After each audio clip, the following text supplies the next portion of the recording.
umugabo n'abana beza n'umugabo mwiza kandi umubaga ibyo urabizi Tania ntakubeshye ongera mu kiranye meza ko Lucas agomba kumwica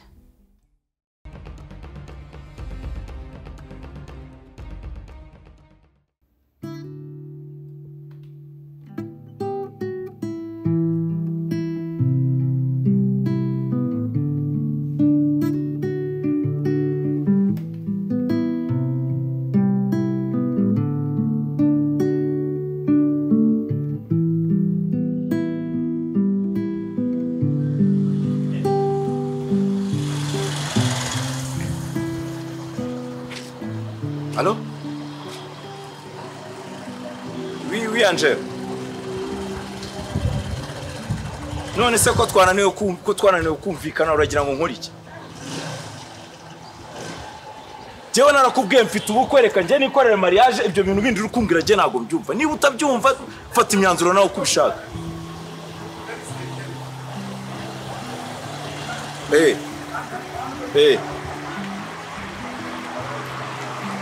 Angel reka rero nkubwire sibyo je nakubwiye mfite ubukwe reka nkora ubukwe bwanjye burangire afere zose tuzazirangiza neza nk'abantu bari kumwe bavandi wambabariye koko none se bizakumarira iki kunyicira ubukwe bizakumarira iki wambabariye koko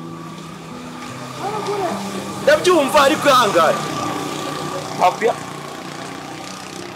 urafata yindi myanzuro reka umbwira nje man ibyo uzakora byose uzakora ibyo ngibyo none se ko nkubwira ntiwumve uriye ngo tubonanize ntabwo ushaka guhura nanjye urifuza iki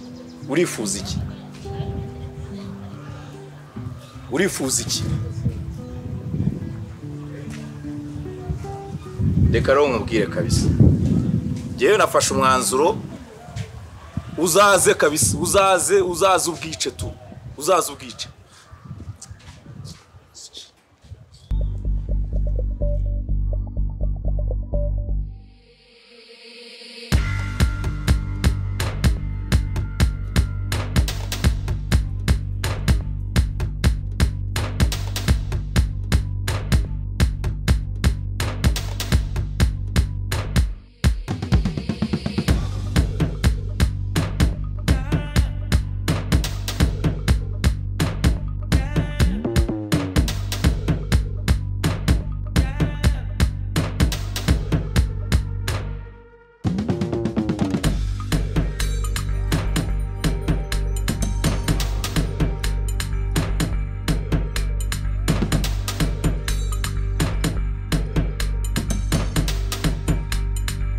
Mani wahageze wumva atari namugiro ndabahurira kabisa wahageze.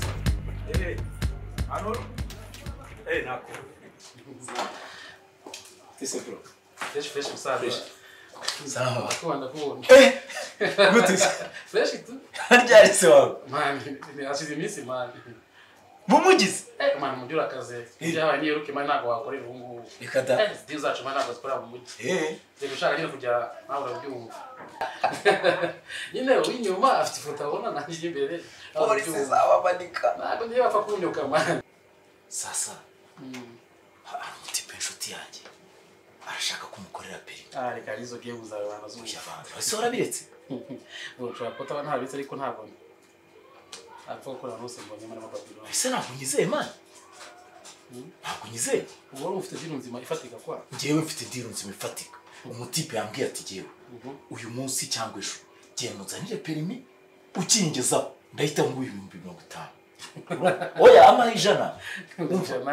Amahijana. Amafaranga se n'ubufu. Umfanye uko bimeze. Akase mva mumaze ikintu kigo muri Kigali. Cyangwa muri Rwanda. Ese ipima shaka yo twari cheval cyangwa twari itogotogo. Yo gutwara imodoka. Hamwe kavuga ngo amasenka ninga amajana ibintu nk'ibyo birango ngo fake.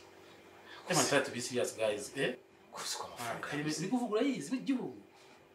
Ese nakuze ko. Ese bazikora ngo ufuri kuvuga. Ibyo tubashaka kuba banci gihe cyangwa kavugira mu mazi. Nibura umujana n'ubusenkane kweli. Amafaranga yabuze reka dukora amafaranga. Friji yani sibyo? Yego. Burya nkunda kubiza umuntu kuri. Aho dupfa ubusa. Reka ibyo bintu bisimbuke man. Oya, ngiye kandi narangije no kwerekera avance ya nyuma. Na avance ya nyuma. Twaje kumusura tuganira ibindi bantu. Rero warusi ko ntazagufata.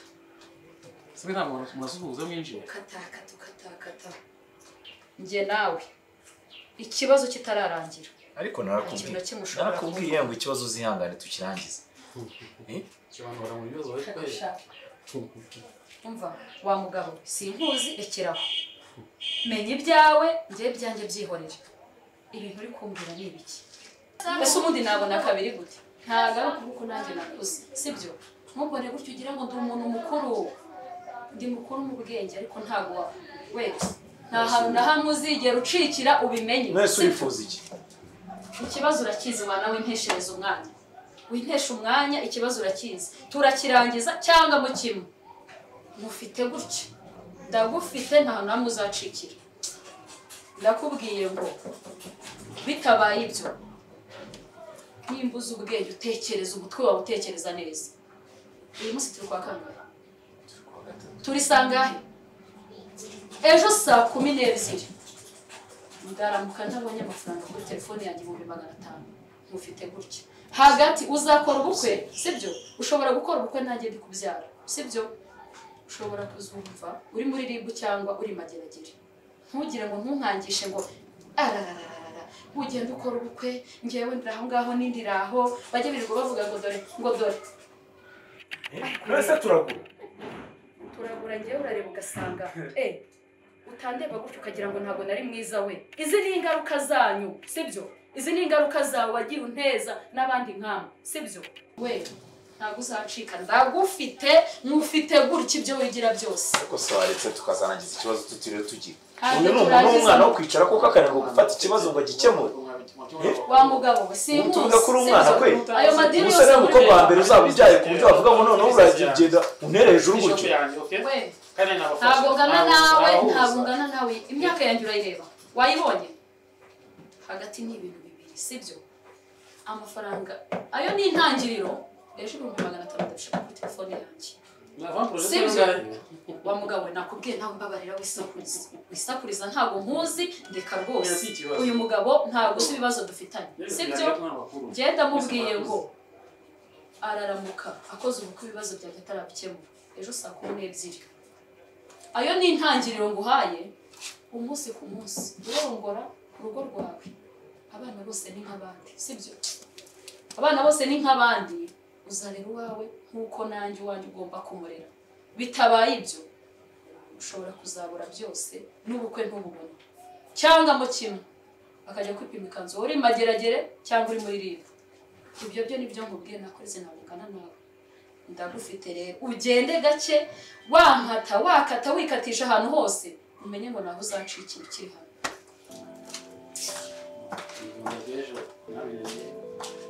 IKAZE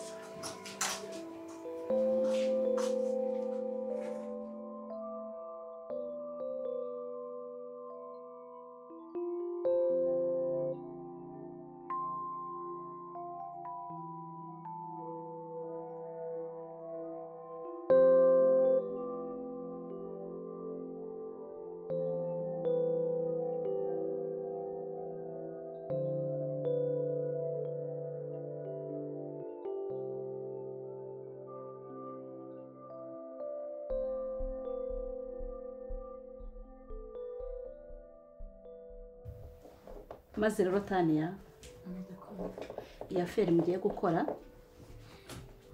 muzayigira ibanga muri gumane ku mutima yego nta kibazo muzagira nzaba mpari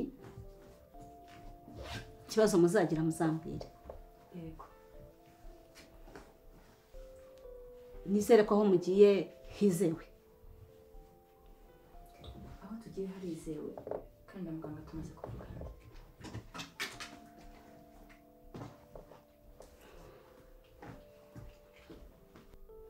ngaho muryame muruhuke ejo muzakora urugendo rurerure Anje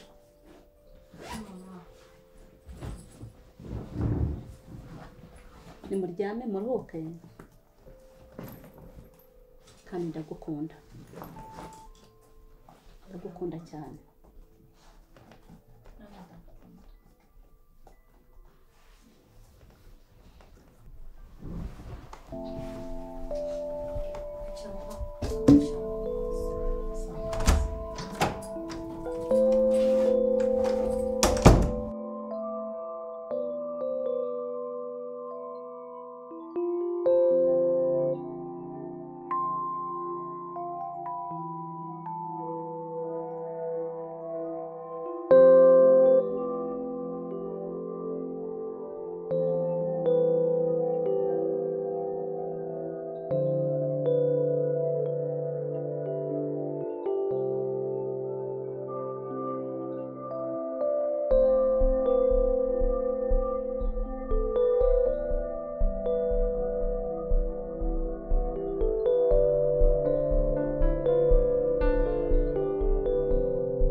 Allô?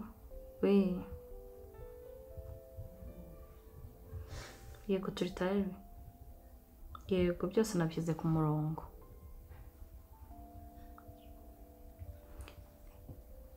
Okay, sawa nizere ko wamaze kuyakatisha amatike. Rwose niko nshaka ko bigenda. Ndashaka kuza mpita njya mu modoka mpita nshaho.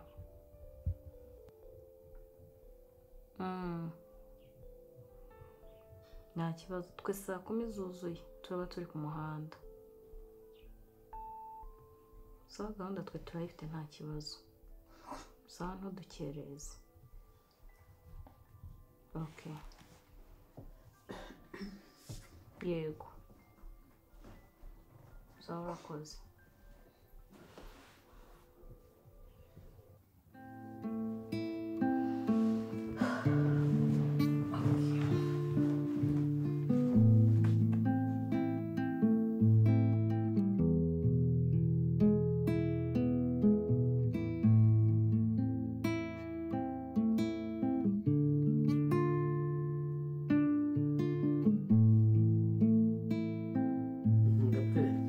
Ushaka mani byaranze shara ase aherera ngo yarambwiye ngo Paul yavuze makorino ushaka rero ushaka bikarushaho azashaka mani seminari sheki izinama nizabasize gushaka kanje nirebeyeho atwiye primaire kuvuganye secondaire na university nta bose bagije gushaka nisigaye njye ubye nsigaye muri kireje utegereje abana bavuye muri vacances ikibazo nyine nakundi ndabona wa musore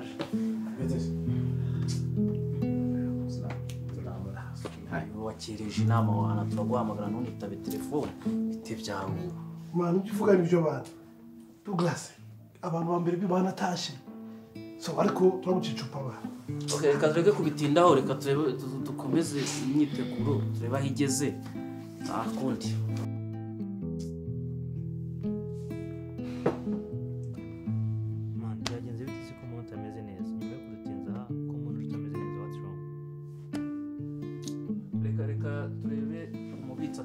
aho gahunda igeze komeze gahunda yacu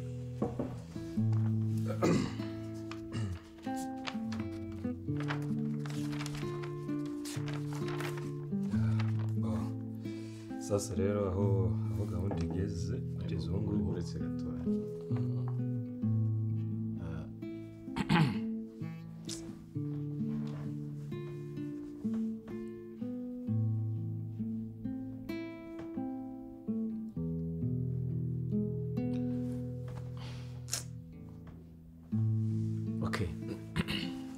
mbere yo kwagira icyo atubwira ku mafaranga ku bitanze no kuri gahunda zindi zijyanye na budget umunyemerere ngira ikintu gito mbaza kubabwira.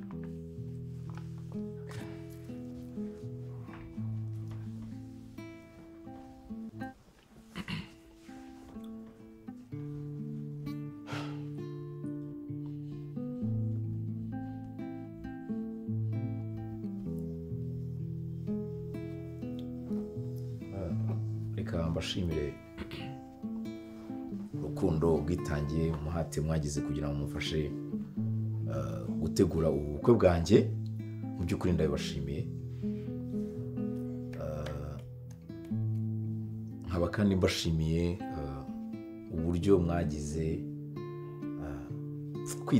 kwitanga warakoze cyane kwegeranya amafaranga inkunga zitandukanye wagize neza ndabigushimiye cyane pare nawe ndagushimiye warakoze cyane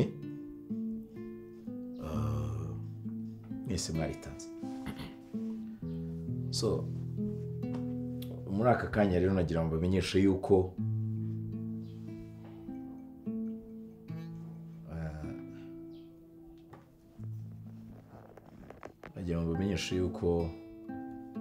ubukwe bwanjye busubitse mu gihe kitazwi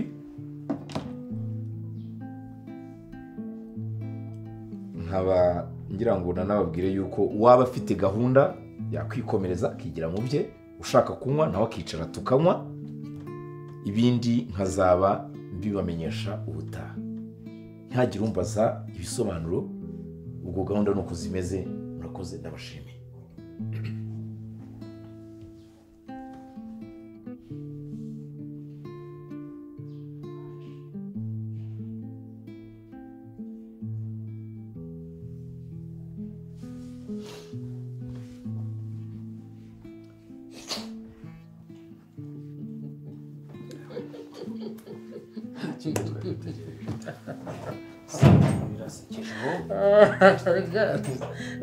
mpamvu ndi guseka afite impamvu ubutipe ndamuzi ni G yanjye hari ibintu ubona biri kuba kuvuga ati nubwo biri kuba kujya yicaza abantu b'abagabo hano umunsi wose ntabwo muziranye uri umushuti wawe ariko twaragendanye twakoranye buri kimwe ntabwo ikipe kuzarongora kuko wowe uri mu nama y'ubukwe ariko utarabona se twabitangiye rero turabitwara ifezi ahubwo yatinze kubitubwira ku giti cyanjye niko mbibona